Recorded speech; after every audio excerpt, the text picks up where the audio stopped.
episode 10. Welcome back to the pod. That clap was probably very loud. Football is so close, 3 weeks away, just under 3 weeks. We're at Friday. First game is on the Wednesday, obviously. Seattle, New England, Super Bowl rematch. Watched some football last night. I watched about 3 quarters of the Raiders Texans game, not for CJ Stroud. I watched for Fernando Mendoza. That was my first time watching him in the National Football League setting. Look, he had the pick six. Wasn't a good throw, but it wasn't 100% on him. I think the running back kind of, started veering off and just underthrew it on his back foot. And I like the effort him going to try to go run him down 80 yards. But look, he bounced back, made some good passes, good second level passes. He's playing from under center, which, a lot of college quarterbacks don't do mostly at all, if any. So I don't blame him. I think it was a good start for him. Bounce back. I liked a couple of the throws he made. Got him outside the pocket too. Kind of doing a little bit of everything. Mostly run game. I think for him. Excuse me. I think he was like 8 of 15. Could have been like there was a couple drops in there. So I liked it. It was his first game. I'm not worried at all. Because he's not going to be the starter at the beginning of the year. He's not. This guy is not. I am not worried about Fernando Mendoza at all. I'm not. I think he's got the attitude. He's got the style. He's got the play. When I say style, I don't mean like ego style points, but he's just like head down, work hard. I think he's going to be a viable starter in the NFL within the next 2 years, 3 years. I do. Because I don't think he's going to be starting right. I don't. I pulled up their schedule.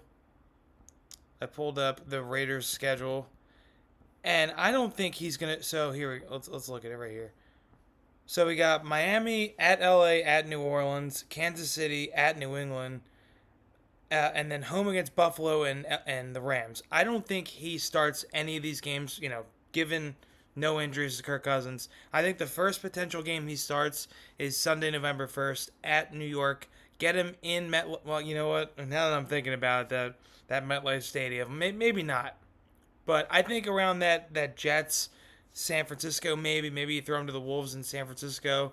Their defense isn't what it was a couple years ago, but maybe that's a good start. I see either that, and if they don't want him that early, then probably that at Cleveland bye week game, unless you want to wait until after the bye week and get him his home game, because I don't know they got a lot of tough home games.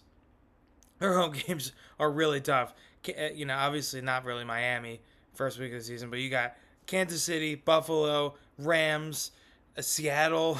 That is Chargers, Denver. That is a very difficult home schedule. Like that. I mean, I know they're in the difficult division, obviously, but man, that's fucking murderer's row right there. So, but I think Fernando did well. Under the circumstances, first, he's playing against the Texans again, not the starters, but they are a defensive run team led by D'Amico Ryans. They are all defense all the time. That's why most people think, people that think that they're going to get to the Super Bowl somehow, not because of CJ Stroud and his play. It's because of that defense and the way that defense runs. So I'm not losing faith in Fernando already. Of course not. I think he's going to be fine. Thought he made some good throws. Thought he made some bad decisions. The one thing I don't really like about his game that I noticed last night was the little like hitch thing he does when he like does the play action. Like it just, he may have done it on the runs too, but it looked like the play action. I think Kirk Cousins kind of does it a little bit too, where he like goes to hand it off and kind of ducks. I don't like that. I feel like that's a giveaway to the defense, and it just kind of slows it down, in my opinion. Slows the play down. But look, I like Fernando. I think he's going to be good. I see, people just want to hate. People want to overreact. People want to completely underreact and say nothing. But how about let's take it in context. It's preseason. They played the Houston Texans, second, third team. They're still good defensive, schemes, cues. Like they know what they're doing. He played well. Let's calm down. He made some good throws. I like Fernando Mendoza. I think he'll be okay. All right. That's the only football game I watched last night. I know that the Niners destroyed the Chargers or one of it was like 41-9. I saw the score at one point. I was like, damn. But so that's that. Let's get into it. It's what you all been waiting for, right? Pillar time. Pillar time. QB pillars. Piscopio pillars. We're ranking the quarterbacks. It's not 1 through 10. It's not tiers. It's pillars, all right? Get used to it. Because we're going to do it all season. I think I'm going to do, I don't know if I'm going to do quarterbacks all season, maybe like once a month, but I'm going to do like team pillars, some kind of pillars during the season to show you how the season's going. So we're going to do quarterback pillars. And this is where I think the quarterbacks are right now. This is not based on last season. This is not based on week one. This is based on what I think they will be for the season. And as we go on, into the second month of the season, then we'll kind of round out the list. We'll kind of have a good idea of who is on the list. All right? Bottom of the pillars. You ready? These are the guys I call nope. I don't know who's starting for the Browns. I don't like either of these quarterbacks, to be completely honest. And look, Geno had a couple nice years. He had the nice year in Seattle, but he's going to the Jets. It's a combination of Geno Smith and Jets. We've seen that story before. What was that, like 10, 13 years ago? I have no faith. No faith whatsoever. I'm not going to waste a lot of breath on this category. Next category. I'm not buying them. I am not. Let me.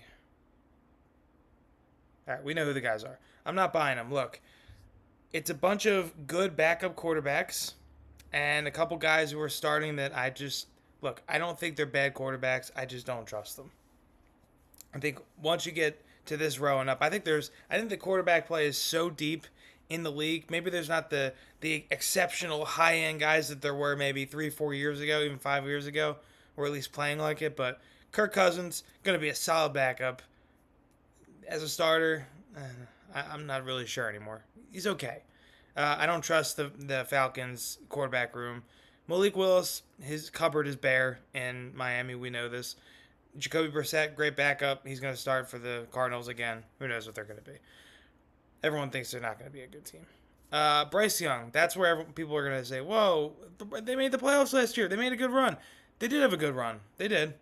But if they were in any other division in the NFC, if they were in any other division in the NFC, are they a playoff team? Like, let's be real. They had a nice season. I was shocked that they even played the Rams that well in the playoff game. Granted, it was at home. They got a home playoff game.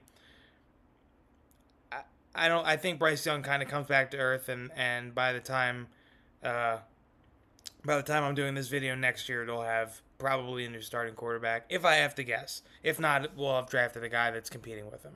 So, I'm not buying any of these guys as starters this year. Sneaky good season. Now, people are going to be like, oh, you put Bryce Young below some of these guys. Look, it's partial projection, all right? I know Cam Ward had a tough rookie season, but they got Daboll in there as the offensive coordinator. I think he's a decent offensive coordinator. They got, obviously Saleh, the main guy in charge, defensive guy, but I think just helping the defense is going to improve the way the offense is. They're going to, not going to be on the field. They're going to be on the field more and have more opportunities. Carnell Tate, like they got something working in Tennessee. I don't think it's playoffs, but sneaky good season maybe. Daniel Jones, sneaky in the way of like, can I find it? Can I find that good season? No, I know Jones had a good first half, and he got hurt. I don't like losing Michael Pittman. I don't. I know they just got Keenan Allen. Don't mind that. Solid move, but that older veteran is going to take away. Is he going to take away from the younger receiving core in Indy? I'm not really sure about it. I like Tyler Shuck. I do. I know I'm going backwards. I like Tyler Shuck. I think the Saints have a chance to sneak into the playoffs. And by sneak in, I mean they would probably have to win the division. They'd probably have to win their own division in that case. But, yeah. So, and then similar things with, not really similar, but Rodgers, I mean, can they get it? Can they sneak into the last playoff team in the AFC? Possibly. I still like Aaron. I think he's potentially a top half type quarterback, but he's going to hover around that anywhere from 14 to 18 range, in my opinion. And Kyler Murray, kind of a question mark. I mean, he's, trying to revitalize his career. with Minnesota. They got weapons. They got Juwan Jennings now. They have pieces. Obviously, Justin Jefferson. They have the offense figured out. Can Kyler Murray figure out that offense? Maybe a sneaky good season, but one of the toughest divisions in football. Gonna be difficult. I need more. You're gonna probably notice there's a young guy, there's a couple young guys missing from this, but I need more from these guys. Not to say they won't be good quarterbacks or can't be good quarterbacks, but I need a little more. I know Bo Nix, it's tough in that system. Look, he struggled for like a lot of the first 3 quarters of the games, and then by the end of the game, he's the best quarterback in football. That's not gonna last every year. I need a little more. They got Jalen Waddle, very good move. Not saying he can't be top 10 because I feel like you'll notice like throughout the season, anywhere from like the 5th or 6th best quarterback to like 12th or 13th. I feel like it's so interchangeable. Like there's so much good quarterback play. Not to say there's so much great, but there's so much good quarterback play that I think that can kind of flip. Like Jackson Dart, could he be a top 10 quarterback? If the Giants are fighting for a playoff spot, he's gonna be near it. He's gonna be a top half quarterback in this league. He's got a chance. Got to stay out of the tent. You got to stay out of the blue tent, but we'll see about him. With John Harbaugh now in charge, and Jane Daniels after that rookie year, injuries. That team's kind of old. He's talented, but he's very skinny. He's very. I don't know. We'll have to see. Like I said, I need a little more. Great season 2 years ago, but I need a little more. Next group. I still believe in these guys. A lot of people giving up on these quarterbacks, maybe more so Stroud than Baker. But look, the Texans made the playoffs the last 3 years. They've won 10 games. I think 3 or 5 years in a row. They've been there. They've been there. I think 3 years in a row. CJ is the leader of that offense. All right, obviously the quarterback is, but if they have Davis Mills playing, they're middle of the pack. They are not sniffing playoffs. Like, let's be real. Stroud has the talent. He just has to keep it together, put it together. He's had a lot of injuries at wide receiver, still having them.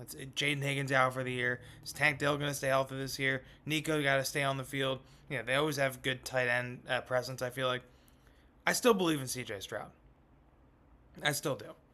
And Baker, I like Baker a lot. I do. I've come around.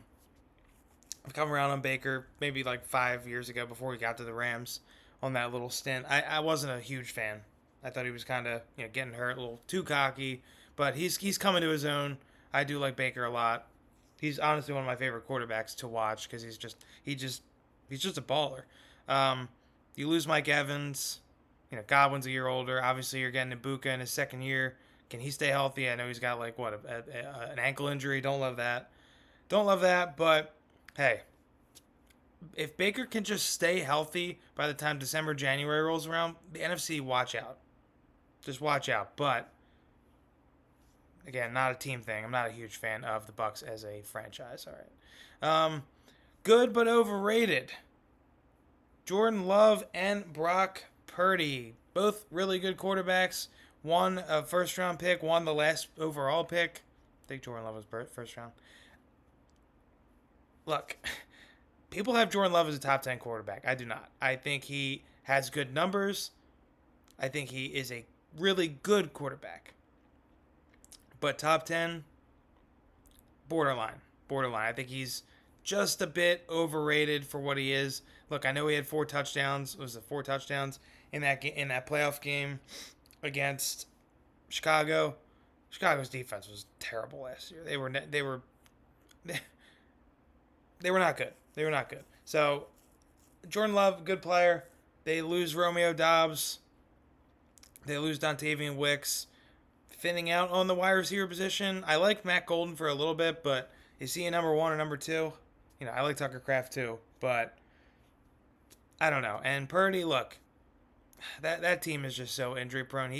Look, Brock Purdy's a good quarterback. I'm not lying on. I'm not trying to step on his name, but top 10.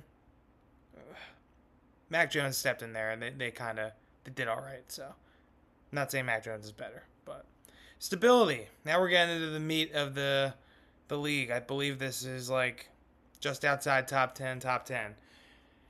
All these guys give their teams good stability. Justin Herbert, Trevor Lawrence, Jared Goff, Dak Prescott. You know, if you have these guys playing at a really good to elite level, they're getting to the playoffs. They're getting to the playoffs. Trevor Lawrence, 13 wins last year. You know, Jared Goff, they missed the playoffs last year, had some, they rebounded him from that Ben Johnson stuff. I still think, he puts up numbers. Him and Dak are a bit similar, put up numbers in the regular season, but once playoff comes around, it's hit or miss. Most misses, but hit or miss. And Justin Herbert, kind of similar thing. Big numbers guy. I'm a big numbers guy. But he's got a lot of talent, but can he put it together finally in the third year with Jim Harbaugh? Can he finally put it together, win one or two playoff games, make it known that the Chargers are a real contender? Can Mike McDaniel finally get the best out of Justin Herbert? They're all good quarterbacks, but again, got to point out what we got to point out. Are one of these guys taking a top 5 spot? Look, you could have had May or Caleb down a little farther. I know you're like, oh, you're not gonna say you need more from them. This is projection again. I think that these guys are top 5-esque quarterbacks. Will they prove it this year?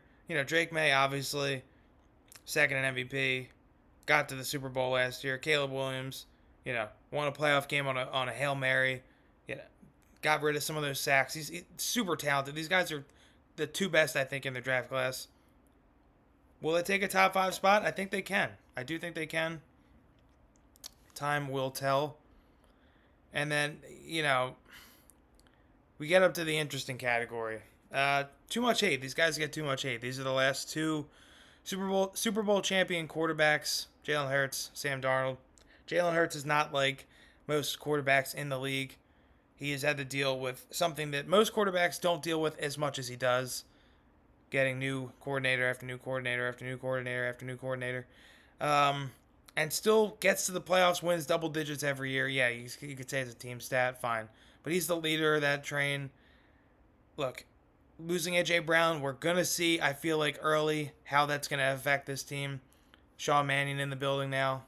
We'll see. But I trust Jalen Hurts to be a top 5 quarterback. There is a chance that he's not. Like I said, anywhere from 5 to like 12, it's varied. I know they had Jalen Hurts as like 18th ranked, 17th, 18th ranked quarterback. Stop it. And Sam Darnold, look, a lot of turnovers in the first in the regular season, but he came back and balled out. Didn't turn the ball over. Solid, good, really good season. 2 in a row, 14-win seasons. Recency bias, sure, but it's 2 years in a row. It's not just 1 year. It's 2 years in a row. Can Caleb Williams be better? Can Caleb Williams be better than Sam Darnold? Can Drake May be better than Jalen Hurts for 2 years in a row? Possibly. Then we're gonna adjust as we go. But for right now, Darnold and Hurts are above him. I almost blew it. I don't know what to do with these two guys. I don't know what to do with Burrow and Lamar. Prove that you're still top 5. Prove that you're still top 5. I mean, both guys missed the playoffs. The Bengals really, I feel like, are failing him, especially on defense. But he has the weapons. All you gotta do is sneak in the playoffs. The Bengals get in the playoffs and they're a contender, but they're having a trouble time getting in the playoffs. But Burrow's super talented. This is the last year that Lamar and Burrow are like gonna be considered top 5 if they don't make the playoffs, make some real noise. Burrow can put up numbers, but if they don't make the playoffs, people are gonna start being like, well, is he gonna get them over the top? I know it's a lot to ask for a quarterback. 22 guys on the field, I get it. They're still super talented, and they have had some postseason success, more than a Herbert, more than a Dak, but prove that you're still top 5. And then my last category, top category, up for grabs. I think the top quarterback in the National Football League is up for grabs. I think the top quarterback is up for grabs in the league. Matt Stafford, MVP. Pat Mahomes, a couple years in a row of just quarterback play. I know they got to the Super Bowl 2 years ago, but just watch the games. You could say that you could say the numbers are fine, whatever, they're okay. He hasn't been the same guy. He hasn't been the same guy. And he's coming off injury. Who knows? But I'm giving him the benefit of the doubt for now because he's been so successful in the last decade. More so half decade. And Josh Allen, maybe the most talented quarterback in the sport, most well-rounded, biggest athlete, biggest quarterback athlete. He makes dumb plays, man. He makes dumb mistakes. Still, can he finally turn it around with Joe Brady? I thought last year was the year that they had to win because the AFC might be getting stronger. I think the league is just getting stronger and stronger, more deeper and deeper every single year. And it's gonna be tough. Look, they got the Patriots, who obviously just got to the Super Bowl with Drake May in his second year. Josh Allen never been to a Super Bowl. Can he do it? I think it's up for grabs. I think it is up for grabs for any of these guys to be considered the best quarterback in the sport. That's the list. That is the pillars, my first edition of the season. I am not going to do another one of this for the quarterbacks until the season starts. Probably wait a couple weeks to see where the quarterbacks lie in the atmosphere of football. So yeah, that's the quarterback pillars. You gotta tell me if you like that. Oh, I just got a notification. I mean, there's been some NBA stuff going on. James Harden signed a contract, almost $100 million. How he's still getting contracts at almost 40 years old is crazy. Yeah, he still puts up numbers, but man. And then what was it? Denver, I think, made a trade and traded, what was it, Peyton Watson or something. Yeah. The Peyton Watson deal the other day. They're just kind of trimming off the edges. And now I just see a notification that just popped up that they signed DeMar DeRozan. Look, good scorer, but I mean, I don't really know how to feel about that. I don't know how to feel about that. I think Nikola Jokic, it's just tough in this NBA to win multiple championships. I don't even blame the players as much anymore. Especially if you're a one-star team, one star and just like kind of good. You need to have really solid core around the guy. Maybe not 2-3 stars anymore. We'll see what Philly does this year, but I don't know, man. The NBA is tough these days. It is tough to win championships just based on how you build your team. And so yeah, that was a quick little NBA thing. But yeah, a lot going on. Football hasn't started, so got to talk about the other stuff. Got to talk about the other sports before we get into high gear football in a few weeks. Watched UFC 230, UFC 330 the other night, last Saturday. Islam, in no way a domination, but defeated Ian Gary. Gary had a chance to win that in the last round. I mean, that was obvious. There was a clip that he may have, when they were getting in the clinch at one point, like shouldered him, and it looked like Islam kind of like his body did like a little thing. It was like, whoa, did he get knocked out for a second there? I got criticism on my, I could be a troll or I don't even care, but I was talking about Islam and can he be considered one of the GOATs? Has he had some dominating wins? Yeah, definitely. I saw Volk. He dominated him, dominated Moicano, a few other guys, but just his style. It's like, especially that type of fight where obviously he's going up in weight class, so he's not used to it. But Gary could have won that fight. There was a chance that could have been 2-2 going into the last round. I think it was 3-1, but a close 3-1, if you can say that. It's just I can't get super excited for an Islam fight. That's all I'm saying. Is he one of the greatest? Yeah. The longest fight win streak. Past Anderson Silva, but look, just not my cup of tea. And I get it. It's MMA. I'm aware. Maybe you try to figure out something with the judges, how you take more damage into consideration, because I think that's if you do that, then maybe you don't just control. You got to make moves to try to submit. more than he did. Maybe he was tired again. Who knows what the case was, but maybe somehow you do that with the refs where you're, like I said, taking damage into more control, because I think that's potentially 2-2 going in the last round if that's the case. I still think Islam wins the fight if that was the case, but much closer than it was, much closer than the judges had it. I like Jalen Turner, man. That dude is a beast. Came out of retirement, I think. Retired for like a year or so.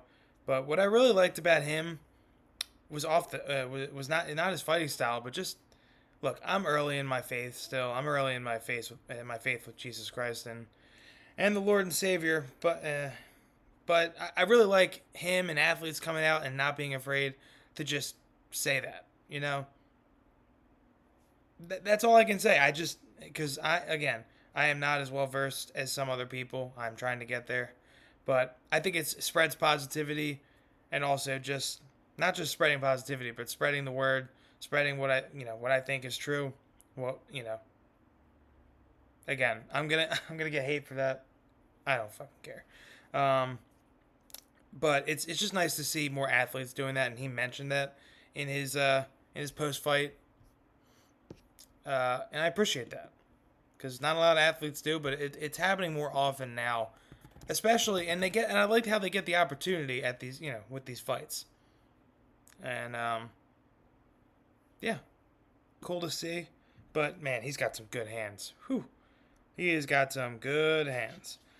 What else happened in the UFC? Oh yeah, a minus 1300 guy lost. That was pretty wild. The only PA guy on the Philly card, won. Was his name Dustin Stoltzfus? Definitely botching that, but yeah. Good UFC events coming up in the next couple months. UFC 331 Pantoja 2. Van Pantoja 2. Obviously, the first one ended with a broken arm or broken elbow. Very excited to see that fight. Could be domination, could be not. I don't know. Armin Ruffy on the main card as well, the co-main. I think it's gonna be interesting to see if Armin wins that fight. If you'd think he'd have to get a title fight at that point. Would he be next in line to fight Gaethje? Probably. There's a good chance. Gable Stevenson will be on that card. I think I think he has a chance to be a superstar in the UFC. I've said that before. And that guy Despagne, I'm definitely saying it wrong. He's back on the card after doing the one fight on Netflix on that Jake Paul MMA card in May. So good to see him back. I guess I think it's probably good to see. That's the good thing about other MMA leagues. It doesn't just have to be competition. It could be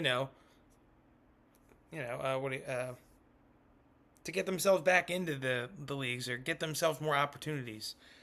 So I think that's good. There's no headliner for 332 yet that I know of. I think that's Noche.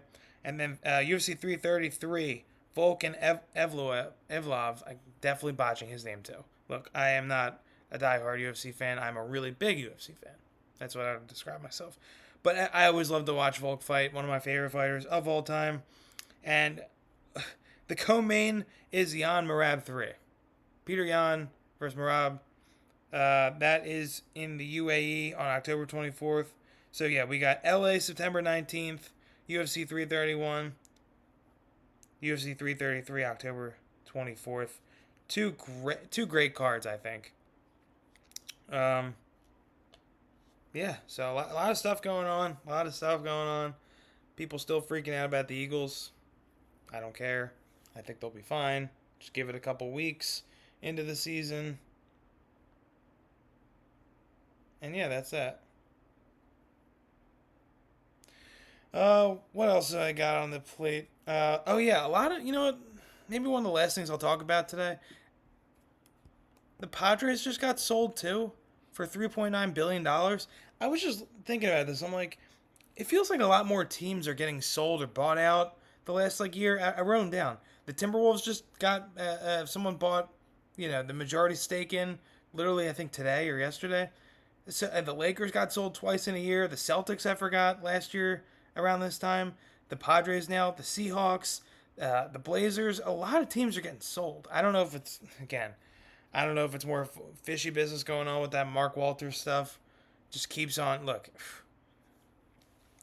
be careful of big business. That is all I will say. I think there's a chance that there are more guys in sports that are owning, private. And again, look, it's a private equity. This is led by a private equity billionaire. I'm just saying. I'm not saying that these guys are doing anything shady. I'm not saying that at all. But I just think it's happening more often than not that these guys are using their money, whether it's maliciously illegally or not.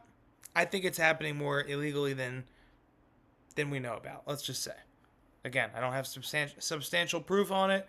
Don't quote me on it, or do. I don't care. I just do think that once we're getting all these private equity firms that are owning sports teams now, I think you're just opening up the door to more bad business, more illegal business activities. I think that's just the way it is. I think that's just the way it is. Yeah, so we did Pillars. Talked about some Fernando Mendoza, some UFC. Baseball's cooking right now.